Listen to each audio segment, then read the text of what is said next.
오늘은 마태복음 9장 9절부터 13절까지의 말씀을 함께 나누어 보도록 하겠습니다. 마태복음 9장 9절부터 13절까지의 말씀입니다. 제가 봉독해 드리겠습니다. 예수께서 그곳을 떠나 지나시다가 마태라 하는 사람이 세관에 앉아 있는 것을 보시고 이르시되 나를 따르라 하시니 일어나 따르니라.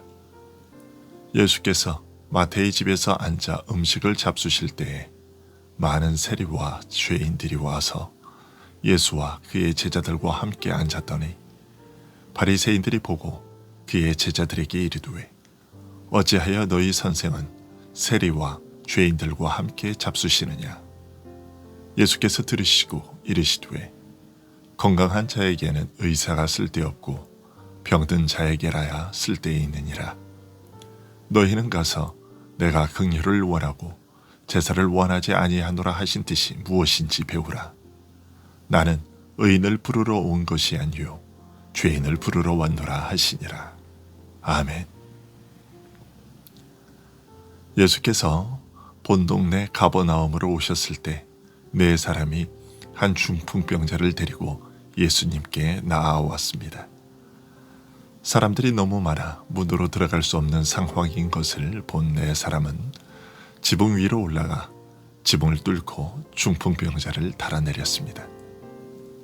이것을 보신 예수님은 그 중풍병자를 향해 너의 죄 사함을 받았느니라고 설안하시고 인자가 세상에서 죄를 사하는 권능이 있는 줄을 너희로 알게 하려 하노라고 하시며 중풍병자에게 네 침상을 가지고 집으로 가라고 하셨습니다. 이 사건은 예수님께서 밝히신 대로 자신이 하나님의 아들로서 죄사함의 권세를 가지고 있다는 것을 보여주시기 위한 것이었습니다. 이 죄사함의 권세는 그리스도께서 하나님의 아들로서 가지고 계셨던 권세 중에서 가장 중요한 부분이었습니다.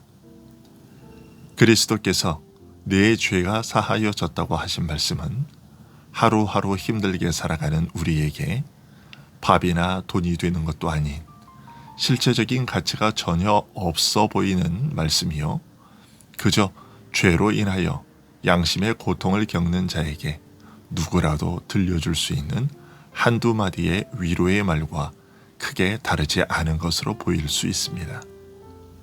하지만 비록 사람이 나에게 주는 따뜻한 위로와 격려가 잠시 양심의 괴로움과 고통을 잊게 할 수 있을지는 모르지만 결코 내 죄를 용서받게 해줄 수는 없습니다. 하나님 앞에서 나의 죄는 여전히 그대로 남아있는 것이죠. 그러나 예수님은 나의 죄를 용서하시고 죄 없다고 선언하실 수 있는 분이십니다. 죄를 도말하여 없애는 권세를 가지신 분이십니다. 더군다나 죄 사함을 선포하신 후에 중풍병자의 병을 고쳐주심으로써 우리 인간에게 있어서 그 어떤 일보다도 중요하고 시급한 문제는 죄 문제를 해결받는 것임을 알려주셨습니다. 그러기에 그리스도의 죄 사함의 권세야말로 실제로는 그 어떤 권세보다 크고 중요한 것이라고 말하게 되는 것입니다. 이런 일을 행하신 후 가버나움을 떠나 지나시다가 마태라고 하는 사람이 세관에 앉은 것을 보시고 그에게 나를 좇으라고 하셨습니다. 그러자 마태는 즉시로 일어나 그리스도를 좇았습니다. 예수님께서 마태를 제자로 삼으신 것이죠. 요즘에는 세무공무원이 사람들에게 아무런 저항감도 없고 도리어 부러움을 사기도 하는 직업이지만 예수님 당시의 세리는 전혀 그렇지 못했습니다. 그들은 창기와 한 묶음으로 취급되는 부류였습니다. 예수님께서 마태복음 18장 17절에서 개인적으로나 교회의 권면을 전혀 들으려 하지 않는 자에 대해서는 이방인과 세리와 같이 여기라고 하셨을 정도로 당시 유대 사회에서의 세리는 하나님의 백성으로 교회에 속한 자로 생각할 수 없는 그런 부류에 해당되었습니다. 이들은 경매를 통해 세금 징수권을 로마로부터 산 다음 자기 마음대로 백성들에게 지나친 세금을 받아내어 자신의 부를 쌓거나 그 일에 하수인 노릇을 했습니다. 쉽게 말하자면 그들은 돈밖에 모르는, 자기 이익밖에 모르는 자들이었습니다. 그런 이유로 동족인 유대인들에게조차 증오와 멸시의 대상이 되었지요. 그들은 상종 못할 인간으로 취급되었습니다. 그런데 예수님께서 그러한 세리를 제자로 삼으신 것입니다. 죄를 사하는 권세를 가지신 하나님의 아들께서 죄인 중에 죄인이라 할 수 있는, 아예 상종 못할 자로 모두가 제쳐놓은 사람을 제자로 택하신 것입니다. 그것도 그리스도의 나라, 하나님의 나라를 세우시는 일에 초석이나 기둥과 같이 중요하게 사용되었던 12사도 중에 한 사람으로 삼으신 것입니다. 그런데 마가복음 2장 14절과 누가복음 5장 27절을 보면 이 세리의 이름은 마태라는 이름 외에 레위라는 이름으로도 불렸습니다. 이 점이 참 의아합니다. 왜냐하면 레위라는 이름과 세리라는 직업이 서로 어울리지 않기 때문입니다. 레위라고 불리는 이 사람이 어느 지파 출신인지는 모릅니다.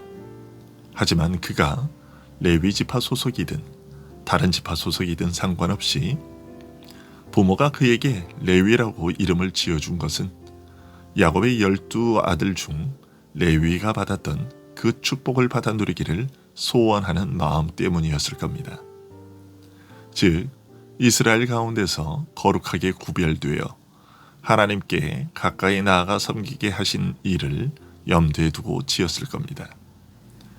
부모의 이런 경건한 기대와 소망 가운데서 태어났던 아이가 이제는 성인이 되어 창기와 같은 부류로 취급되는 세리가 되어 있었던 것입니다. 레위라는 이름이 가리키는 경건한 축복과 은혜와는 너무나 거리가 먼 사람이 되어버린 것입니다. 그런데 이런 그가 예수님으로부터 사도로 부르심을 받게 된 것입니다. 세리라는 직업에 들어선 이상 다시 경건한 유대인으로 복귀하는 일은 있을 수 없다고 포기했을 그에게 그야말로 있을 수 없는 변화의 기회가 찾아온 것입니다. 레위 지파가 받았던 하나님을 가까이 모셔 섬기는 은혜보다 더 귀한 사도의 직분을, 하나님 나라를 세우는 일에 초석과 같은 역할을 하게 될 자로 부르심을 받게 된 것입니다.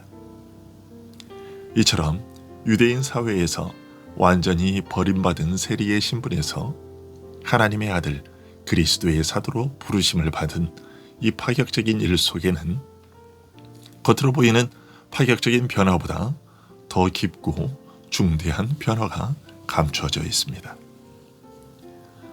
마태는 자신이 예수님의 부르심에서 경험한 그 소중한 은혜를 이렇게 표현하고 있습니다. 예수께서 마태의 집에서 앉아 음식을 잡수실 때에 많은 세리와 죄인들이 와서 예수와 그의 제자들과 함께 앉았더니, 누가는 좀 더 분명하게 기록하고 있는데요. 레위가 예수를 위하여 자기 집에서 큰 잔치를 하니 세리와 다른 사람이 많이 함께 앉았는지라고 전하고 있습니다. 마태는 예수님에게서 입은 그 은혜가 너무도 크고 감사한 나머지 잔치를 벌이고 여러 사람을 초청하여 그 감격과 기쁨을 함께 나누었습니다. 그런데 이 잔치에 초대받은 사람들은 특별한 사람들이었습니다. 마태 자신과 같은 세리와 죄인들이었던 것입니다. 물론 마태가 그동안 사람들에게 배척을 받는 일을 해왔기 때문에 그가 교류할 수 있는 사람들이 그와 같은 부류의 사람들밖에는 없었을 수도 있습니다. 하지만 이 잔치에 많은 세리와 죄인들이 초청받았다는 것은 특별한 의미를 갖습니다. 왜냐하면 이것은 마태가 예수님으로부터 받은 은혜의 본질을 알려주고 있기 때문입니다. 마태는 자신이 받은 은혜로 인한 기쁨이 자신과 같은 처지에 있는 세리와 죄인들과 함께 나눌 수 있는 기쁨인 것을 알았던 것이죠. 마태 그가 받은 은혜가 바로 세리와 죄인들에게 필요한 은혜이며 자신뿐만 아니라 그와 동일한 부류의 사람들도 함께 받아 누릴 수 있는 것이라고 생각했던 것입니다. 곧 죄 사함의 은혜와 기쁨이었습니다. 하지만 이것을 지켜본 바리새인들은 예수님의 제자들에게 어찌하여 너희 선생은 세리와 죄인과 함께 잡수시느냐라고 비방했습니다. 스스로 죄를 사할 권세를 가졌다 하는 분이 죄인들과 함께 어울리는 것 자체가 이해되지 않았던 것입니다. 그들에게는 거룩하고 경건한 사람은 죄인과 엄격하게 구별되며 결코 서로 가까워지거나 교제할 수 없다는 고정관념이 깊이 새겨져 있었던 것입니다. 물론 이런 생각이 결코 잘못되거나 틀린 것은 아니죠. 하나님께서는 분명 거룩한 것과 속된 것, 정결한 것과 부정한 것을 엄격히 구별하여 속되고 부정한 것은 끊어버리고 오직 거룩하고 정결한 것만을 추구하며 살 것을 명령하셨기 때문입니다. 그러면 대체 바리새인들의 잘못은 무엇이었을까요? 그것은 그들이 자신들 앞에 계신 예수님이 어떤 분이신지를 알지 못한 것이었습니다. 예수님은 하나님의 아들로서 죄를 사하여 주시는 권세를 가지셨다는 사실을 방금 들었으면서도 그 뜻을 제대로 이해하지 못했고 믿지도 않은 것입니다. 하지만 조금만 더 깊이 생각해 보면 그리스도의 말씀대로 예수님은 죄를 사하여 주시는 분이시기 때문에 오히려 죄인과 함께 하실 수 있으며 그들에게 가장 절실하게 필요한 분이시라는 사실을 알 수 있었을 것인데 그들은 이런 사실을 깨닫지 못했습니다. 예수님이 가지신 권세와 능력도 그가 하나님의 아들이신 것도 알지 못했습니다. 반대로 바리새인들은 자기 자신의 의와 경건을 자랑하고 의지했습니다. 말하자면 그들 속에는 내게 아무 의의가 없을지라도 내 죄를 사하여 의와 영생에 이르게 하시는 그리스도의 은혜가 하나님의 의의가 들어설 여지가 처음부터 없었던 것입니다. 그래서 죄인과의 관계는 엄격하게 끊어버리고 멀리하여야 할 것으로만 여겼을 뿐 죄를 사하여 주시는 하나님의 아들과 용서를 바라는 죄인 사이에 있을 수 있는 아름답고 복된 관계의 가능성은 생각조차 할 수 없었던 것입니다. 죄 사함의 권세를 가지신 예수님과 죄인 사이에 어떤 복된 일이 일어날 수 있는지 알지 못했던 것이죠. 이런 바리새인들을 향해 예수님께서는 건강한 자에게는 의사가 쓸데없고 병든 자에게라야 쓸데있느니라고 말씀하셨습니다. 나는 죄로 병든 영혼을 고쳐 살리는 의사이기에 죄인들이 가장 필요로 하는 이는 바로 나 예수다라는 사실을 알려주신 것입니다. 그리고 호세아서 6장 6절의 말씀을 인용하여 내가 긍휼을 원하고 제사를 원하지 아니하노라 하신 뜻이 무엇인지 배우라고 하셨습니다. 호세아서의 그 말씀은 하나님을 마음으로부터 아는 참된 지식에서 우러나는 사랑, 하나님과 사람을 향한 참 사랑이 하나님께서 진정 우리에게 바라시는 것이요, 이런 내용이 빠져버린 형식적 제사는 원치 않으신다는 의미였습니다. 바리새인들은 스스로에 대해 성실하게 힘을 다하여 의의를 행하며 경건하려고 애쓰는 자이기에 자신은 의로운 자라고 생각했습니다.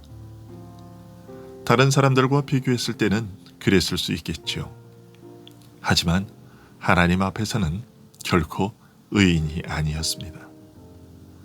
사람들이 칭송하던 그들의 의로움은 실상 마음속 깊이 숨겨놓은 불의를 겉모양만 포장한 것에 불과하고 하나님께서 요구하시는 진정한 믿음과 경건, 의와 인과 신은 버리고 껍데기만 붙잡은 위선에 불과했습니다.